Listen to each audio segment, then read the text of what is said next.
አደረሳችሁ አደረሰን ያደረሳችሁ እግዚአብሔር የተባረከ ይሁን። ደስ ብሎኛል። ለጌታ ክብር ይሁን። እግዚአብሔር ይመስገን። እኔም ከዚች ቤተክርስቲያን ጋር የተወሰነ ታሪክ አለኝ። በተለይ በፊት ሽማግሌዎች የነበሩት ደብረ ዘይት ለጸሎት ለጥሞና ይገቡ ነበር። አሁን ትገባላችሁ እንደ በፊት እና እዛ ይሄርኩ አገለግላቸው ነበረ።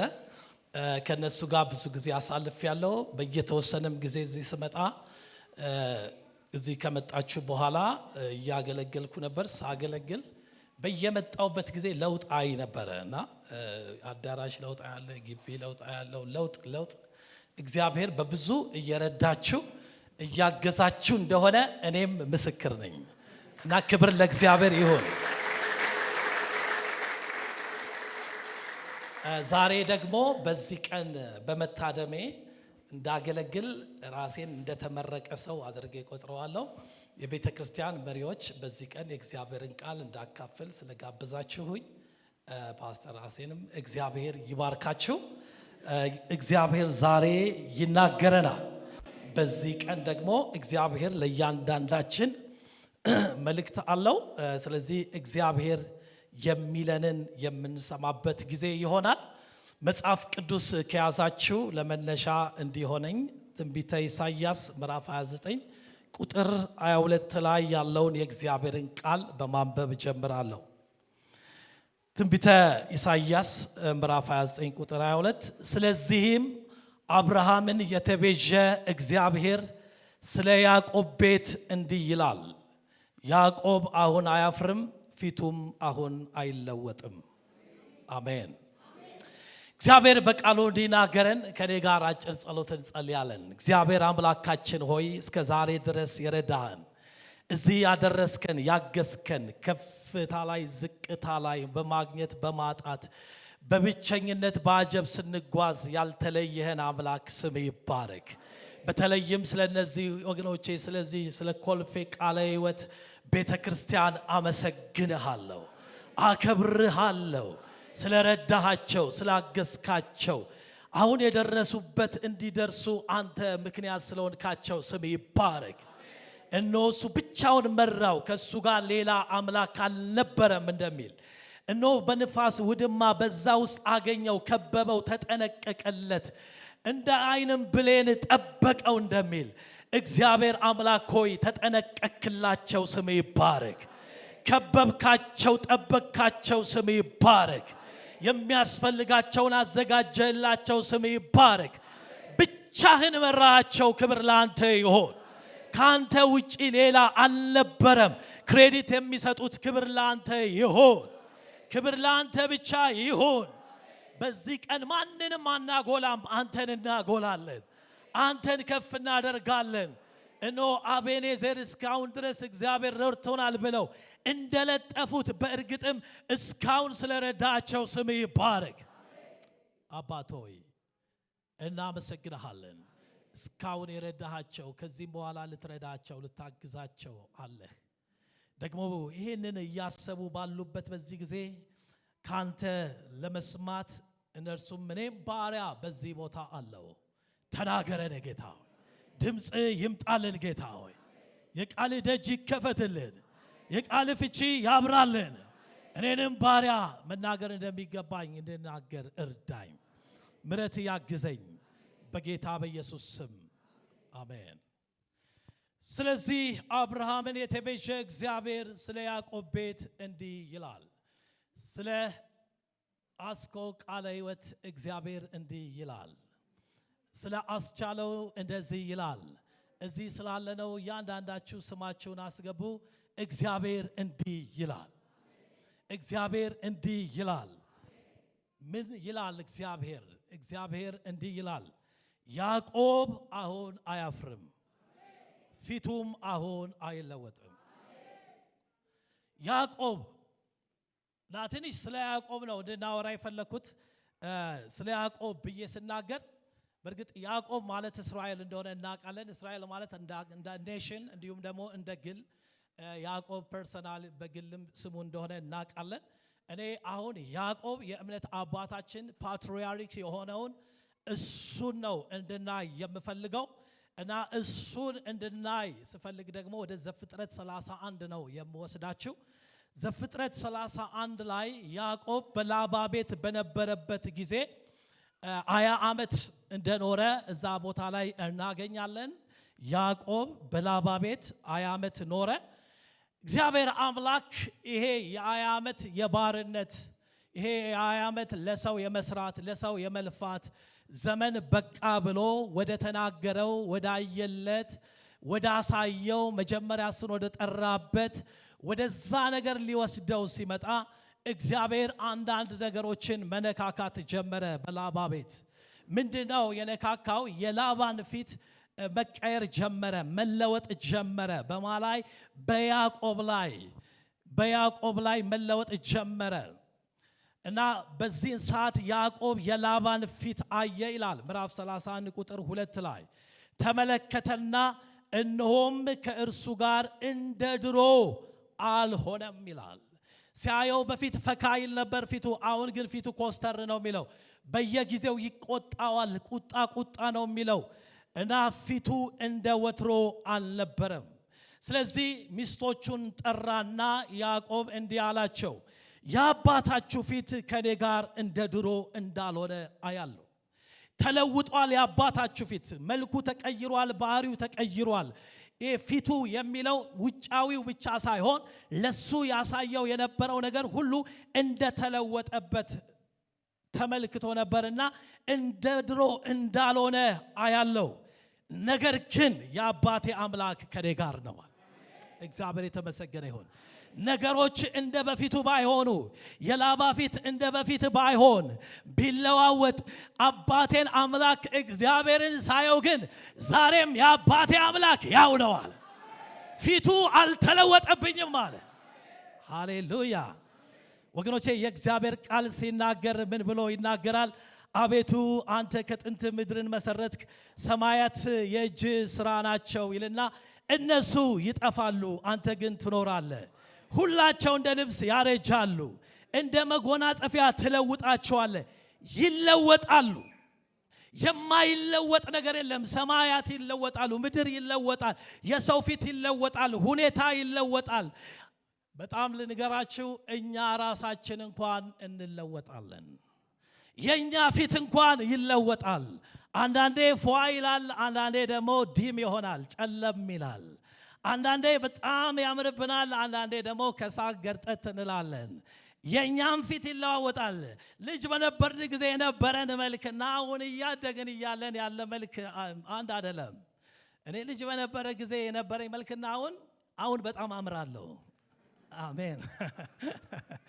እና ምን ልላችሁ ነው? ግን ይለዋወጣል፣ የሰው ፊት ይለዋወጣል። እና እግዚአብሔር ግን ያው እግዚአብሔር ነው። አንተ ግን ያው አንተ ነህ። ዓመታቶችም ከቶ አያልቁ። ነገሮች ሲለወጡ፣ ሰዎች ሲለወጡ፣ የማይለወጥ እግዚአብሔር በዙፋኑ ላይ አለ። ስለዚህ እግዚአብሔር እንደዚህ አለ፣ እኔ እግዚአብሔር አልለወጥም። እናንተ ያዕቆብ ልጆች ሆይ ስለዚህ የጠፋችሁ አይደላችሁም። ሚልክያስ ምዕራፍ 3 ቁጥር 6 ሁኔታዎች ተለዋውጠውባችኋል፣ ሰዎች ተለዋውጠውባችኋል፣ ኢቭን ራሳችሁ ተለውጣችኋል፣ ነገሮች ተለውጠውባችኋል። እግዚአብሔር እንደዚህ ይላል፣ እኔ እግዚአብሔር አልለወጥም። ሃሌሉያ። በእርግጥም እስከ ዛሬ ድረስ ያለነው በእግዚአብሔር ያለመለወጥ ምክንያት። እንደኛ መለዋወጥ ቢሆን ኖሮ አንዳችንም አንቀርም ነበር። እንደ ሰዎች ፊት መለዋወጥ ቢሆን ኖሮ፣ እንደ ሁኔታ መለዋወጥ ቢሆን ኖሮ አንዳችንም አንኖርም ነበር። እግዚአብሔር ግን ስለማይለወጥ ዛሬም ያው ስለሆነ አልጠፋንም። ስለዚህ ጌታ ክብር ስጡት። ሃሌሉያ።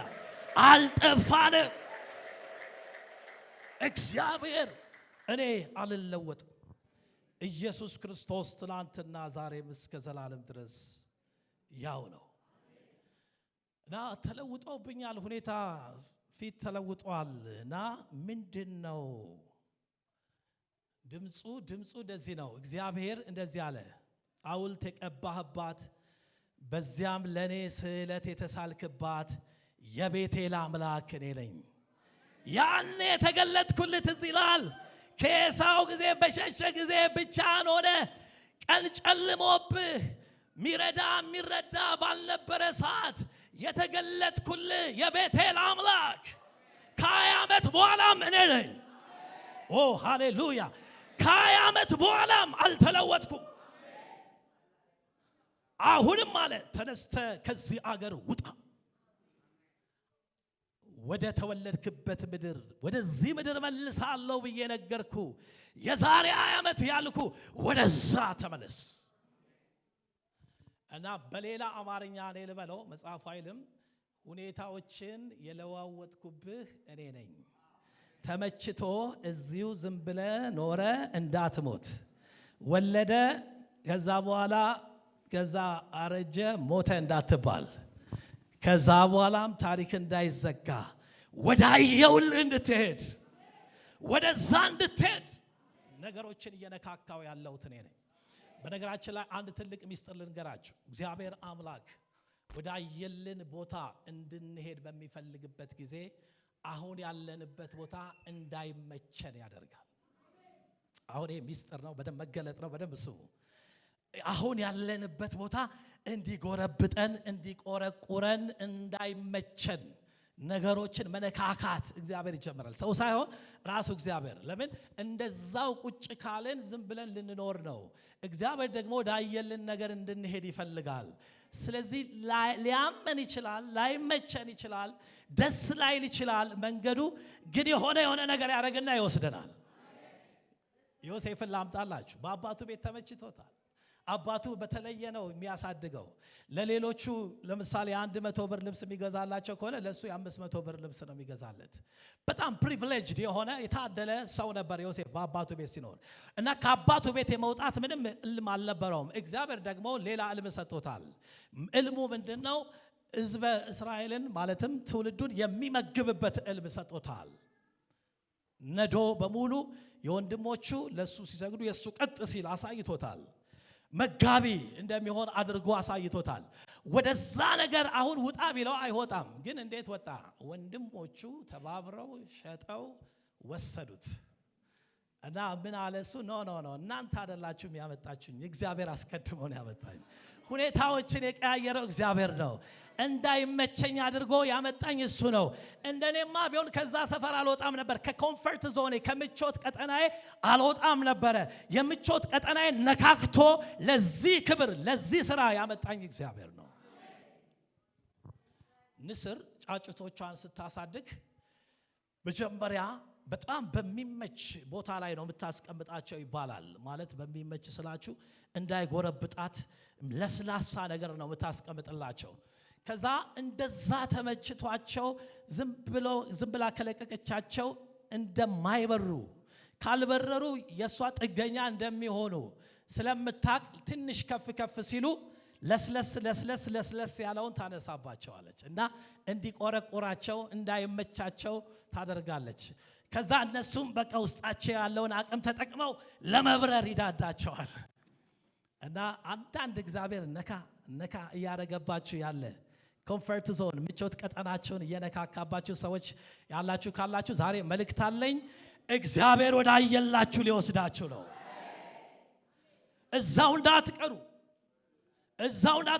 ያዕቆብ የላባ ባሪያ ሆኖ እንዳይቀር እግዚአብሔር ወዳየለት እንዲመጣ ነገሮች መነካካት ጀመረ እግዚአብሔር።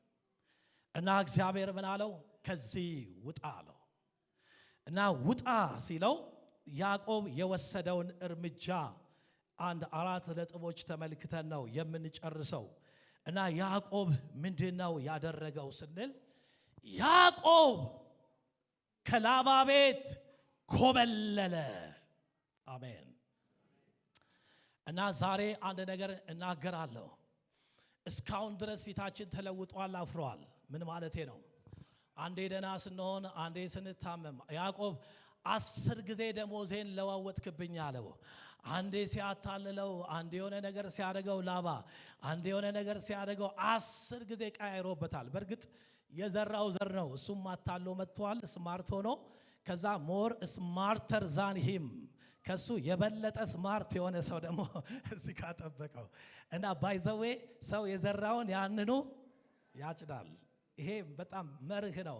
አታለን ያመጣነው አታለን የሰራነው ካለ የሆነ ከኛ የበለጠ የሚያታልል ሰው አግኝቶ ያችን ዋጋ ያስከፍላል። እናወራርዳለን ሂሳብ። ደህና ናችሁ? ስለዚህ ስንዘራ በጥሩ እንዝራ። አሜን። በመልካም እንዝራ። ምክንያቱም በመልካም የማንዘራ ከሆነ ማወራረድ አይቀርም። እዛ ጋር ሂሳብ አለ እና እዛ ጋር አድርጎ ነበርና ፊቱ 10 ጊዜ ተለዋውጦ ነበር። አሁን ፊቱ ወደማይለወጥበት ወደማያፍርበት እግዚአብሔር ወዳየለት ለመሄድ ሲል አንድ ነገር ነው ያደረገው። ያዕቆብ በእግዚአብሔር መገኘት ኮበለለ። አሜን።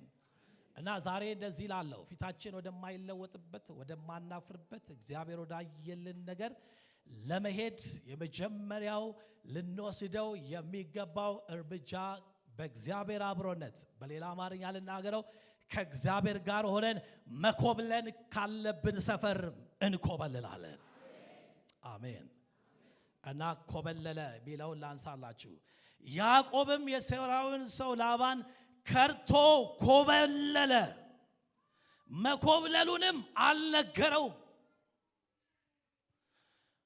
አያችሁ፣ ከአንዳንድ ሰፈር ኮብልላችሁ ካልወጣችሁ በስተቀረ በስምምነት በንግግር በመወያየት የማትወጡበት ሰፈር አለ። ይህን ስል ከቸርች ማለት አይደለም። ይህን ስል ከትዳር ማለት አይደለም። አንዳንዱ ሰው ያልተባለውን ስለሚሰማ ይህን ስል እግዚአብሔር ካስቀመጣችሁ ሰፈር ማለት አይደለም። ግን እንዲህ ባሪያ አድርጎ ሊገዛችሁ ከሚፈልግ 10 ጊዜ ደሞዝ ከሚቀያይርባችሁ እና ከእግዚአብሔር ነገር አንቆ ከሚይዛችሁ አላስፈላጊ የሆነ ግንኙነት ከማያምኑ ጋር በማይመች የሆነ አካሄድ እንደዚሁም ደግሞ እንደ ሎጥ ካለ መጋረጃና መሸፈኛ ከሆነ ነገር ወገኖቼ እንደ ላባ ካለ አታላይ ሰፈር ኮብልሎ ብቻ ነው ማምለጥ የሚቻለው። አሜን። ዛሬ በኢየሱስም ከኃጢአት ሰፈር እንኮበልላለን። ከአመፃ ሰፈር እንኮበልላለን። እግዚአብሔር ከሌለበት ሰፈር እንኮበልላለን። እግዚአብሔር በቃ ካለው ሰፈር እንኮበልላለን። በዚህ በ25ኛ ዓመት በኢየሱስም መኮብለል ይሆናል። ወዴት? እግዚአብሔር ወዳየለን ነገር እና ላባ ምን አለ መጀመሪያ ነግረኸኝ ቢሆን ኖሮ እኔ እኮ በዘፈንና በከበሮ በእልልታ በግብዣ ኮሸኝ ነበረ። አይ ስንተዋወቅ አንተ ነህ እኔን በእልልታ በዘፈን የምትሸኘኝ፣ እንደገና ሌላ ነገር ለውጠ ልታስቀረኝ። እግዚአብሔር ራሱ ተነስና ሂድ ነው ያለው። ሂድ ነው ያለው። ኮብልል ነው ያለው እግዚአብሔር ራሱ። እስቲ አጠገባችሁ ያለውን ሰው ባክህን እግዚአብሔር ወዳየልህ ሰፈር መኮብለል ወዳለብህ ኮብልል በሉት። እስቲ ወደዛ በቃ ኮብልል በሉት በኢየሱስ ስም። ካልኮበለልን በስተቀር ከአንዳንድ ሰፈር አይለቀንም፣ አይለቃችሁም። እያታለለ እዛው ያስቀራቸው፣ እያባበለ ያስቀራቸዋል። ስለዚህ የመጀመሪያው ያዕቆብ ያደረገው ነገር ወደ ታየለት ለመሄድ መኮብለል ነበር። ክብር ለእግዚአብሔር ይሁን። ወገኖቼ ያዕቆብ ሲኮበልል ምንድነው የሆነው? እና ላባም ያዕቆብ እንደ ኮበለለ ሰማ ይላል። እንደ ኮበለለ ሰማ። ከ3 ቀን በኋላ ከተወሰነ ጊዜ በኋላ ሰማ እና ከዛ በኋላ ያለውን ኃይል በሙሉ አስተባብሮ እንደገና ሊመልሰው ባሪያ ሊያደርገው አሁንም ሊገዛው ገሰገሰ። 1 ቀን አለፈ፣ 2 ቀን፣ 3 ቀን። የሚገርማችሁ ምን አይነት ግስጋሴ እንደሆነ የምታውቁት ያዕቆብ ከኮበለለ ከብዙ ቀን በኋላ ነው የተነሳበት ላባ። ግን ሊደርስበት ሆነ። አንድ ቀን ሲከተለው እግዚአብሔር ምንም አላለም። 2 ቀን ምንም አላለም። 3 ቀን፣ 4 ቀን፣ 5 ቀን ምንም አላለም። 6 ግን ነገ ሊያገኘው ባለበት ሌሊት ላይ እግዚአብሔር ተገለጠለት። እግዚአብሔር ተገለጠ። ምክንያቱም አሁን ሌሊት እግዚአብሔር ካላገኘው ላባ ያዕቆብን ሊይዘው ነው። መያዝ ብቻ አይደለም፣ እንደገና እሱንም ልጆቹንም ባሪያ አድርጎ ሊመልስ ነው። እግዚአብሔር ደግሞ ውጣ ብሎታል። ውጣ ያለው እግዚአብሔር ሌሊት ለላባ ተገለጠለት። በሕልም ተገለጠና እንዲህ አለው፣ ወዴት ነው የምትገሰግሰው አለው። አይ ቲንክ ኃጢአተኛ ጻድቁን ይመለከተዋል፣ ጥርሱንም ያንገጫግጭበታል። እግዚአብሔርም ከሰማይ ሆኖ ይስቅበታል። ለምን? ቀኑ እንደደረሰ አውቀዋል። ኃጢአተኛ ጻድቁን ሲያይ ጥርሱን ሲያንገጫግጭበት ምን ማለት ነው? አገኘዋለሁ፣ መተዋለሁ፣ ጥለዋለሁ፣ መልሰዋለሁ፣ ልኩን አሳየዋለሁ ምናምን ይላል። እግዚአብሔር ደግሞ ከት ብሎ ይስቅበታል። ለምንድን ነው የሚስቅበት? ያውቃል የእሱ መጨረሻ እንደሆነ። አሁን ጠላት በእኛ ላይ ጥርሱን እያንገጫገጨ በመኮብለላችን በመሄዳችን የተበሳጨ የተቆጣ አለ። ዛሬ የምስራች፣ እግዚአብሔር ይስቅበታል። እግዚአብሔር ያነጋግረዋል። እግዚአብሔር መልስ ይሰጠዋል። እኛ አይደለም መልስ የምንሰጠው፣ እኛ አይደለም የምናነጋግረው፣ እግዚአብሔር ግን ያናግረዋል። በማናገሪያው ያናግረዋል። እግዚአብሔር እንዴት ማናገር እንደሚችል ያውቃል። ሌሊት አፍላ ሌሊት ላይ ተገለጠለትና በሌሊት መጥቶ ምንድነው አለው ያዕቆብን። ያዕቆብ ምን ታርግ? ልመልሰው፣ እንደገና ባሪያ አላረገው፣ ልጆቼን ላስመልስ። እንግዲያውስ ልንገርህ አለው፣ አይደለም ክፉ ማድረግ፣ ያዕቆብን በክፉ ነገር እንዳትናገረው ተጠንቀቅ፣ ተጠንቀቅ። የሚያስጠነቅቅ አምላክ በዙፋኑ ላይ አለ። ጠላትን የሚያስጠነቅቅ፣ ጠላትሽን የሚያስጠነቅቅ፣ አሳዳጃችንን የሚያስጠነቅቅ፣ የሚከታተለንን የሚያስጠነቅቅ በዙፋኑ ላይ አለ። ተጠንቀቅ አለው። ከዛ ያ ሁሉ አቅም፣ ያ ሁሉ ኃይል፣ ያ ሁሉ ብርታት፣ ያ ሁሉ ጉልበት ከዳውና ከዛ ጠዋት ጸባይ አሳምሮ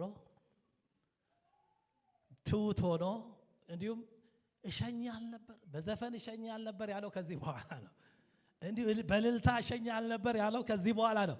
ምክንያቱም እግዚአብሔር አስጠንቅቆታል፣ መንገድ ላይ አግኝቶታል። እና ከዛ እንዲህ አለ፣ ክፉ አደርግባችሁ ዘንድ ኃይል ነበረኝ። ቁጥር 29 ላይ ነገር ግን የአባታችሁ አምላክ የአባቴ አምላክ ከኔ ጋር ነው አለ። የአባታችሁ ፊት ተለውጧል። የአባቴ አምላክ ከኔ ጋር። የአባታችሁ አምላክ፣ ያንተ አባት አምላክ ትናንት ያዕቆብን በክፉ ነገር እንዳትናገረው ተጠንቀቅ ብሎ ነገረኝ። እኔ ግን ክፉ ላደርግባችሁ ምን ነበረኝ? አቅም ነበረኝ፣ ኃይል ነበረኝ። ወገኖቼ በሄድንባቸው ጉዞዎች ክፉ ሊያደርግብን የሚችል ጠላት ነበር። አቅም የነበረው፣ ኃይል የነበረው፣ ብርታት የነበረው። እግዚአብሔር ግን እያስጠነቀቀ እንዳትነካው እያለ፣ እንዳትነካት እያለ፣ እንዳትነካቸው እያለ፣ ሃሌሉያ፣ በማናገሪያው እያናገረ፣ ሟርተኛውን እያስጠነቀቀ፣ ረጋሚውን እያስጠነቀቀ፣ ጠንቋዩን እያስጠነቀቀ እዚህ ላደረሰን ጌታ ክብር ይሆንለት። ሃሌሉያ። እንዳትነካት ባይዘዌ አንዳንድ ጊዜ ታውቃላችሁ፣ እኛ ተኝተን ሀገር ሰላም ነው ብለን ዝም ብለን በተኛንበት ሀገር እኮ ሰላም አልነበረም። እግዚአብሔር እኛ በተኛንበት እስራኤልን የሚጠብቅ አይተኛም፣ አያንቀላፋም። ያዕቆብን የሚጠብቅ አይተኛም፣ አያንቀላፋም። ያዕቆብ ይተኛል፣ አምላኩ ግን አይተኛም። እኔ ተኛው አንቀላፋው፣ እግዚአብሔር ግን ደግፎኛልና ነቃው። እግዚአብሔር ግን ተሟግቶልኛልና ነቃው። አንዳንዶቻችን እየገባን ነው እግዚአብሔር እያስጠነቀቀልን የመጣው። አንዳንዶቻችን አልገባንም። አላየንም። እግዚአብሔር ግን እያስጠነቀቀልን መራን። ስሙ ይባረክ።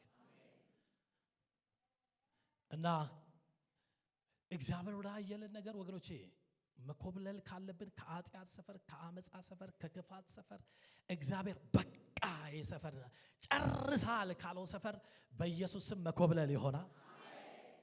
ለምን? ከዚህ በኋላ ፊታችን እንዳይለወጥ እንዳያፍር ኦን ኤንድ ኦፍ ያለ ህይወት ውስጥ እንዳንኖር ቀጥ ብለን እግዚአብሔር ባየልን መስመር እንድንሄድ። አሜን። እስቲ አሜን በሉ። ትዝ ይላችኋል እስራኤል ከግብፅ ሲወጣ ኦልሬዲ ወጥቷል በድንቅ በታምራት በ10 ታምራት። ግን ፈርዖን ተጸጽቶ እንዴ ምን አድርጌ ነው ይሄ ህዝብ እንዳይገዛልኝ የለቀኩት አለና ምርጥ የተባሉ ሰራዊቶችን ይዞ መጣ እና ካካ እያለ ሲመጣ ህዝቡ የግብፅን ሀገር ትተን ወጥተናል፣ ወደ ከነዓን ጉዞ ጀምረናል።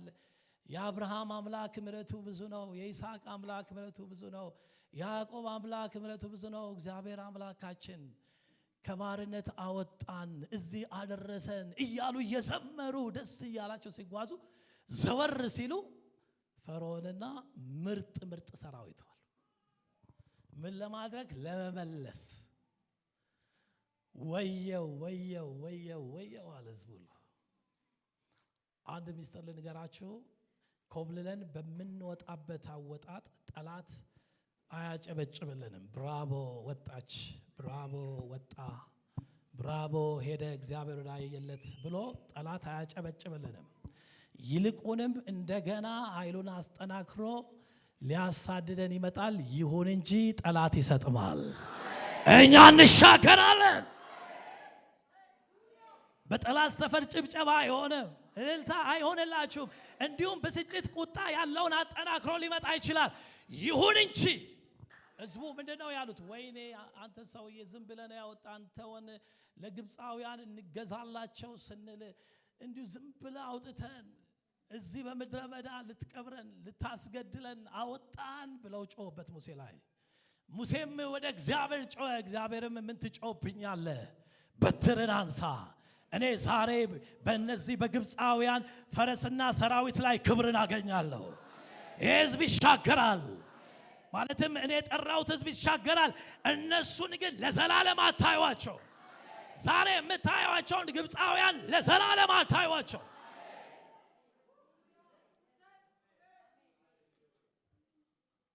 አላቸው እና ከዛ በኋላ ረጅም ታሪክ ባጭሩ ህዝበ እስራኤል እንዳለ ተሻግሮ የመጨረሻ ሰው ሲሻገር፣ እዛ ደግሞ ግብፃዊው የመጨረሻ ሰው ባህር ውስጥ ሲገባ፣ የመጨረሻው ደግሞ እዚህ ጋር መጀመሪያ ያለው ሊሻገር አሰፍስፎ እያለ እንትኑን የሰራው እግዚአብሔር ነው። ይሄ ምንድነው የሚባለው? በጦር ራዳሩን እንዲያስተካክሎ የገጠመው እግዚአብሔር ነው። እና ከዛ በል አሁን ውሃውን እንደገና መልሰው አለው። ልክ የእስራኤል የመጨረሻው ሰው ሲሳገር፣ የግብፃዊ የመጨረሻው ሰው ባህር ውስጥ ሲገባ፣ የግብፃዊ መጀመሪያው ሰው ወደዚህ እስራኤል ልከተል ሊል ሲል ውሃው ተደፈነ፣ አለቀ። ዛሬ የምታዩዋቸውን ግብፃውያን ለዘላለም ይሄ ማለት ችግር የሌለበት አልጋ ባልጋ የሆነ ምንም ሰልፍና ትግል የሌለበት ምዕራፍ ውስጥ እንገባለን ማለት ግን አይደለም። ግን እንዲህ ይሆናል። አትሊስት የጠላት ለውጥ ይሆንልናል። አትሊስት የችግር ለውጥ አትሊስት። ምክንያቱም አንድ አይነት ችግር አንድ አይነት ጠላት ስታዩ ያደክማቸዋል። አትሊስት የጠላት ለውጥ የችግር ለውጥ ምን ማለት መሰላችሁ? በማጣት ትቸገሩ የነበራችሁ በማግኘት መቸገር። ሁለቱም ችግር ነው፣ ግን በማግኘት ሁሌ በማጣት መቸገር ያስጠላል። አሜን ነው። ችግር የሌለው በሰማይ ብቻ ነው። ችግር የሌለው በአባታችን ዘንድ ብቻ ነው። ለቅሶ የሌለው እንባ የሌለው በሰማይ ብቻ ነው። ግን አትሊስት እነዚህ ግብፃውያን አላዩዋቸውም። ሌሎች አይተዋል፣ ግን አላዩም። እና አጠገባችሁ ያለው ሰው አትሊስት የችግር ለውጥ ይሆንልሃል በሉት እስቲ። አትሊስት ማለት ቢያንስ ማለት ነው። አማርኛው ቢያንስ የችግር ለውጥ። አሜን። ስለዚህ አሁን ላባ እንደዚህ ሆነ። ወደዛኛው ሲገሰግስ አስጠነቀቀውና ከዛ በኋላ የሆነው ነገር አንድ ሁለት ሐሳብ ልናገርና መልእክቴን ወደ ማጠቃለል ልምጣ። እና ምንድነው የሆነው? ሌላው ስንል እግዚአብሔር በያዕቆብና በላባ መካከል ወሰን አደረገ፣ ገደብ አደረገ፣ ዲማርኬሽን አደረገ፣ ልኬት ሰራ። ምንድነው ልኬቱ? እንግዲያውስ አለ አሁን ከዚህ በኋላ እኔ አልነካም፣ እኔ በቃ አምላኬን ወስደሃል፣ አምላኬን አምጣለሁ። አምላኬና እንዴ እኔ ምን ይሰራልኝ? እኔ እኮ አምላክ አለኝ። አይ ወስደሃል። እንግዲያውስ አምላክን የምታገኝበት ሰው ይሙት አለ። እዚህ ጋር አንድ ማስጠንቀቂያ ተናግሬ ልለፍ። የሚገርማችሁ ያዕቆብ ሳያቅ ራሔል የላባን ተራፊም ይዛ ነበር፣ አላወቅም። እና ሳያውቅ ነው ያዘችው ማለት እሷ ያዘችው ያዕቆብ ሳያውቅ ነው። ስለዚህ ዕውቀት ስላልነበረው ራሱን አልፈተሸም፣ ቤቱን አልፈተሸም፣ ሚስቱን አልፈተሸም፣ ጓዳውን አልፈተሸም። በእርግጥ በሱ በኩል የለም፣ ግን ልጆቹ ጋርስ ቢኖር ይሙት እና ፍተሻ ሲያደርግ ራሔል በዘዴ ቁጭ አለች። ተራፊሙ ላይ ቁጭ ብላ ለምን አትወርጅም ስትባል የሴቶች ወግ ደርሶብኝ ነው፣ ግን ተራፊሙ ላይ ነው ቁጭ አለች። አጠገባችሁ ያለው ሰው ስትወጣ ከተራፊም ጋር አትወጣ በሉት። ተራፊም ያንተ አይደለም በሉት። ስንኮበልል የሆነ ነገር እንግዳ የሆነ ነገር ሞት የሚያመጣብን ነገር መንገድ የሚያስቀር ነገር እርግማን ይዞ የሚመጣ ነገር ይዞ መውጣት አያስፈልግም። ተራፊም መያዝ አልነበረበትም። የሚገርማችሁ በጣም የሚያሳዝን ታሪክ ነው የምነግራችሁ። አሁን እንዲሁ እንደ ማስጠንቀቂያም ነው የምናገረው ለራሴም ለእናንተም። የሚገርማችሁ ይህን የምታገኝበት ሰው ይሙት ብሎ ተናግሮ ነበር ያዕቆብ። ራሔል ጋር ተገኝቶ ነበርና ራሔል መንገድ ላይ ሞተች። አድነን ሞተች። አንዳንድ ጊዜ እኛም በተለይ መሪዎች፣ የቤተሰብ መሪዎች፣ የቤተክርስቲያን መሪዎች ጀጅመንት ከመናገራችን ፍርድ ከመናገራችን በፊት መጀመሪያ ቆም ብሎ ማየት ጥሩ ነው። መፈተሽ ጥሩ ነው። ራስን መፈተሽ፣ ቤትን መፈተሽ፣ ጓዳን መፈተሽ ጥሩ ነው። በኢየሱስ ስም አሜን። ራሳችንን ማየት ይሆነልን። ምክንያቱም ያልሆነ ነገር ይዘን እንዳንወጣ አሁን ከዚህ ከ25 ዓመት በኋላ እግዚአብሔር አንድ ዲማርኬሽን ያስቀምጣል። ምን መሰላችሁ? ያ ዲማርኬሽን ወሰን ከዚህ በኋላና ከዚህ በፊት የምትሉት ከዚህ በኋላ አዲስ መንገድ፣ ከዚህ በፊት ያልነበረ መንገድ፣ ያንን ምዕራፍ እግዚአብሔር ሊዘጋው፣ ያን ምዕራፍ እግዚአብሔር በቃ ሊለው፣ በሕይወታችን አዲስ ምዕራፍ ሊከፍት እግዚአብሔር አንድ ዲማርኬሽን አንድ ወሰን እና ከዛ በቃ ሲያጣ በቃ እንለያይ ተባለ። ግን ስንለያይ ግን አንድ ነገር ይሆናል። እኛ በተለያየን ጊዜ እግዚአብሔር በእኔና በአንተ መካከል ሆኖ ይጠብቅ ሲል አንድ ክምር እዛ ቦታ ላይ አስቀመጠ። ክምር፣ ይሄንን ክምር አንተ እንዳታልፍ፣ እኔ ወደ አንተ ይችን ክምር እንዳላልፍ። ቁጥር 52 ላይ ነኝ 31 ማለት ነው። አንተም ለክፋት ወደ እኔ ይችን ክምርና ይችን ሐውልት እንዳታልፍ። ይች ክምር ምስክር ናት፣ ይች ሐውልት ምስክር ናት። ሐውልት ተቀመጠና ያ ሐውልት ምን መሰላችሁ? እንደዚህ ነው። ያዕቆብ ከዛ ሐውልት አልፎ ላባን ቢናፍቅ እንኳን የላባን ቤት ቢናፍቅ እንኳን ወደ ላባ ቤት ላሄድ። በደንብ አሜን በሉ እስቲ። አንዳንዴ እኛ ራሳችን እኮ የተውነው ልክ ውሻ ወደ ትፋቱ እንደሚመለስ እኛም መመለስ እንፈልጋለን። የታጠበች ሪያ ወደ ጭቃ እንደምትመለስ አንዳንዴ መመለስ እንፈልጋለን።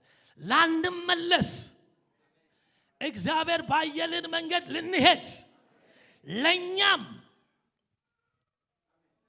ዲማርኬሽን መለያ ወሰን፣ ለጠላትም ለላባ መልሶ እንደገና ባሪያ እንዳያደርግ ወሰን እና ይሄ ክምር በጭም ቀላል ነው፣ ግን ክምር ሳይሆን እግዚአብሔር በእኔና በአንተ መካከል ሆኖ ምን ይበል ይጠብቅ። እግዚአብሔር የእሳት ቅጥር ሆናለሁ። ከዚህ በኋላ ላባ አይመጣም። ከዚህ በኋላ አንተም አትሄድም። አሜን። በኢየሱስም ይሄ ወሰን ይደረግልን። በኢየሱስም ይደረግልን። ወደ ትፋታችን ላንመለስ፣ ወደ ጭቃ ላንመለስ፣ ወደ ኋላ ላንመለስ፣ ወደፊት ልንሄድ እግዚአብሔር ወደ አየልን ነገር ልንገሰግስ እግዚአብሔር በእኛና ለብዙ ዘመን በገዛን በጠላቶቻችን መካከል አሜን ሆኖ ይጠብቅ። እስቲ አሜን በሉ ወገኖቼ። ከዛ ማለፍ የለም በቃ። ወይስ አይጠብቅ? እንዴት ነው? እግዚአብሔር ይጠብቅ አይጠብቅ? አረ ግድ የላችሁም ይጠብቅ። አንዳንድ ሰው ታውቃላችሁ ባርነቱ ይፈልገዋል። አንዳንድ ሰው ባርነት ይመቸዋል። እንደ ያረባካ አንዳንድ ጊዜ ሊድ ይላል። በኢየሱስም ላትሄድ ላልሄድ ላንሄድ እግዚአብሔር በኢየሱስም አሜን ይጠብቅ። በመካከል ይጠብቅ ተባለ። ከዛ በኋላ ሁለቱም ተለያዩ እና የመጨረሻው ሐሳብ ምንድነው? ላባም ማልዶ ተነስቶ ወንዶቹንና ሴቶቹን ልጆቹን ሳመ። ቁጥር 55 ላይ ነኝ። ባረካቸውም። ላባም ተመልሶ ወደ ስፍራው ሄደ። ላባ ወደ ቤቱ እዛው በጸበልህ ዛሬ የምታዩዋቸውን ግብፃውያን ለዘላለም አታዩዋቸው። በቃ የላባ ህይወት፣ በቃ የላባ ቤት፣ በቃ 10 ጊዜ ደሞዝ የሚለዋወጥበት፣ በቃ 10 ጊዜ ፊት የሚለዋወጥበት፣ በቃ እፍረት ውስጥ የምንገባበት፣ በቃ ላባ ሄደ። ከዛስ ያዕቆብም ምዕራፍ 32 ቁጥር 1 ላይ ያዕቆብም መንገዱን ሄደ። አሁን ወደ መጨረሻ መጥቻለሁ። እንዲህ ይሆናል። ላባ ተመልሶ ወደ ቤቱ፣ ያዕቆብ እግዚአብሔር ባሳመረለት መንገዱን ይዞ ዛሬ በኢየሱስም እግዚአብሔር ባሰመረልህ መንገድ ትሄዳለህ። እግዚአብሔር ባሰመረልሽ መንገድ ትሄጃለሽ። እግዚአብሔር ባሰመረልን መንገድ እንሄዳለን። በዚህ መንገድ ከዚህ በፊት አልሄዳችሁበትምና የምትሄዱበትን መንገድ እንድታውቁ ወደ ታቦቱ አትቅረቡ አላቸው። ኢያሱ ምዕራፍ 3 ቁጥር 4 ላይ ከዚህ በፊት አልሄዳችሁበትም፣ ከዚህ በፊት የሄዳችሁበት አለ። አሁን ግን ከዚህ በኋላ የምትሄዱበት አዲስ መንገድ ነው። በዚህ መንገድ መሄድ ይሆናል። እስቲ በዚህ መንገድ እሄዳለሁ በሉ። እስቲ እግዚአብሔር ባሰመረልኝ መንገድ እሄዳለሁ በሉ። እኔ ለዚች ማህበር ወይም ቤተክርስቲያን እግዚአብሔር የሰጠኝ መልእክት ምንድነው? እስካሁን መርቻቸዋለሁ፣ ጠብቂያቸዋለሁ፣ ሰውሬያቸዋለሁ፣ ተከላክዬላቸዋለሁ፣ ተዋግቼላቸዋለሁ፣ መርቻቸዋለሁ። ከዚህ በኋላ ግን የምትሄዱበት መንገድ አዲስ መንገድ ነው። ኒው ቻፕተር፣ አዲስ ምዕራፍ። ገብቷችሁ ሊሆን ይችላል፣ አልገባችሁ ሊሆን ይችላል። ግን ከዚህ በኋላ ግን አዲስ ምዕራፍ ነው ይላል። ዋው ሃሌሉያ! አዲስ ምዕራፍ ይከፈታል። ስለዚህ ከዚህ በኋላ የምትሄዱበትን መንገድ ዝም ብላችሁ አትሄዱ። ከዚህ በኋላ እንድትሄዱበት መንገድ እንድታውቁ ወደ ታቦቱ አትቅረቡ። ታቦቱና በእናንተ መካከል የ2000 ክንድ ርቀት ይሁን፣ 1 ኪሎ ሜትር ርቀት ይሁን። ታቦቱ ይቅደማችሁ፣ እናንተ ተከተሉት። አትቅደሙት፣ እኩልም አትሁኑ፣ አትዳፈሩ። እሱ ይቅደማችሁ፣ እሱን ተከተሉት። ምክንያቱም የምትሄዱበት መንገድ አዲስ መንገድ ነው። እየሰማችሁ እያያችሁ እየተረዳችሁ እየተከተላችሁ የምትሄዱበት መንገድ እንጂ በዘፈቀደ የምትሄዱበት አይደለም። ባሉባልታ የምትሄዱበት አይደለም። በስማ በለው የምትሄዱበት አይደለም። እየተከተላችሁ ታቦቱ ይቀድማችኋል፣ ይቀድማችኋል፣ ትከተሉታላችሁ። በችኮላ አትወጡም፣ በመኮብለል አትሄዱም። እግዚአብሔር ይቀድማችኋል፣ እሱም ይከተላችኋል። አዲስ መንገድ ጠገባችሁ ያለውን ከዚህ በኋላ የምትሄድበት ከዚህ በፊት አልሄድክበትም በሉት። የምትሄድበትን እንድታውቅ በሉት። እግዚአብሔርን አስቀድመው በሉት። አትቅደም በሉት። አትቅደም በሉት። ወገኖቼ በኢየሱስ ስም እግዚአብሔርን ማስቀደም አሜን ይሆነልን። የሁላችሁ መጨረሻ ላይ እንደዚህ ሆነ። ያዕቆብ መንገዱን ሄደ። ከዛ የእግዚአብሔር መላእክት ተገናኙት። ዌልካም ያዕቆብ። የ20 የባርነት ዘመን አበቃ። የ10 ጊዜ ፊት የሚለዋወጥበት ዘመን አበቃ። የእፍረት ዘመን አበቃ። የመሸማቀቅ ዘመን አበቃ። አዎ ልክ ነው። እግዚአብሔር ያሳለፈው መንገድ ነው። ግን በቃ አሁን እግዚአብሔር ወደ አየልን ሰፈር እንኳን ደህና መጣ ብለው መላእክቶች ተገናኙት። እና ዛሬ አንድ ነገር ልበላችሁ። እግዚአብሔር ባሰመረልን በዚህ በአዲስ መንገድ ሰው ሳይሆን የሆኑ ሰዎች መጥተው አበባ የሚሰጡን ሳይሆን ዌልካም የሚሉን መላእክት ናቸው። ዌልካም ፓስተር አሰፋ፣ ዌልካም አስቻለው፣ ዌልካም አልማዝ፣ ዌልካም ታሪኩ ብሎ ጌታ ይቀበለናል። ሃሌሉያ! ባሰመረልን መንገድ ዌልካም ቃለ ሕይወት፣ አስኮ ቃለ ሕይወት። አሜን። የኔን ስም አልጠራህም ብላችሁ አንዳንዳችሁ ቅር ብሏቸዋል። እሺ ባቅ ኖሮ ጠራችሁ ነበር። አስገቡበት ስም ዌልካም ብለው መላእክቶች ተገናኙት። እና አንድ ነገር እንደሚሆን እየገባኝ ነው። አንድ አሮጌ ምዕራፍ ተዘግቶ አዲስ ምዕራፍ ሊከፈት፣ አንድ አሮጌ መንገድ ተዘግቶ አዲስ መንገድ ሊከፈት፣ ወደ ታየልን ልንገባ፣ ወደ ተነገረልን ልንገባ እግዚአብሔር ጊዜ ይዞ መጣ። እግዚአብሔር ዘመን ይዞ መጣ። እኔ እግዚአብሔር አልለወጥም አለ። ያኔ የተገለጥኩልህ በቤቴል ያለው የቤቴል አምላክ እኔ ነኝ አለ። በብቸኝነት ጊዜ ያገኘው የአንድ ጊዜ ግራ በተጋባ ጊዜ የተገለጥኩልህ አቅጣጫ ያሳየው ሂድ በዚህ መንገድ ያልኩ የነገርኩን እስከማረግልህ ድረስ አልተውም ያልኩ ያ አምላክ ዛሬም እኔ ነኝ አለ። ዛሬም እመራለሁ አለ። ዛሬም አቅጣጫ አሳያለሁ አለ። ስለዚህ ጌታ ክብር ይስጥ። ሃሌሉያ ሃሌሉያ።